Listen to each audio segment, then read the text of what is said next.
YCP nature రాజకీయం ఊహించిందేగా. YCP రాజకీయానికి కాదేది అనర్హం అన్నట్టుగా మారిపోయింది.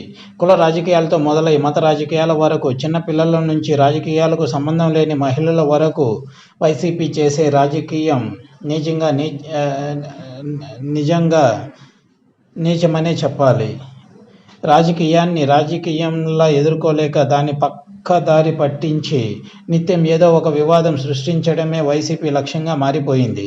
తాజాగా ఏపీ డిప్యూటీ సీఎం పవన్ కుమారుడికి సింగపూర్ స్కూల్లో జరిగిన అగ్ని ప్రమాదం, ఇక ఆపై నిన్న ఆయన భార్య అన్నా లెజ్నోవా తిరుమల యాత్ర వరకు వైసీపీ సోషల్ మీడియా చేస్తున్న దుష్ప్రచారం సైకోలను తలపిస్తోంది.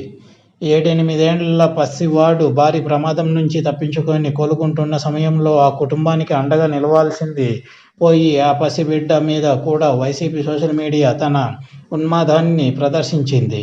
ఇక ఇప్పుడు పవన్ సతీమణి అన్నా తిరుమలలో చెల్లించుకున్న మొక్కులపై కూడా నీచ రాజకీయం మొదలుపెట్టింది.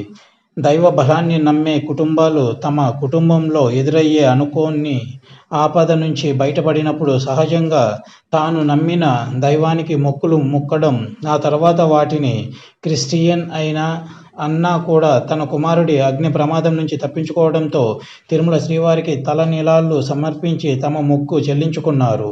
అయితే ఇప్పుడు ఇదే విషయంపై రాజకీయం మొదలు పెట్టిన వైసీపీ అందుకు తగ్గట్టుగా మహిళలు తలనీలాలు సమర్పించకూడదు అంటూ గరికపాటి వారు చెప్పిన ప్రవచనాలను సోషల్ మీడియాలో విస్తృతంగా ప్రచారం చేస్తూ అన్నా తప్పు చేశారు అనే ధోరణిలో రాజకీయం చేస్తున్నారు. అయితే మహిళలు తలనీలాలు సమర్పించడం అనేది ఇప్పుడు కొత్తగా పుట్టుకొచ్చిన సంస్కృతేమీ కాదు.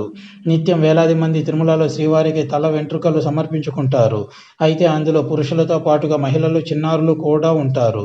మహిళలు తలనీలాలు సమర్పించడం అనేది తప్ప ఒప్ప అనేదానికన్నా ఇది వారి మనోభావాలకు, వారి నమ్మకాలకు సంబంధించిన అంశంగా పరిగణించాలి. ఇటువంటి వాటిపై కూడా వైసీపీ రాజకీయాలకు పాల్పడుతుంది అంటే అది వైసీపీ నీచతత్వమే అవుతుంది. ఇతర మతస్థురాలై ఉండి కూడా హిందూ మత సంప్రదాయాలను పాటిస్తూ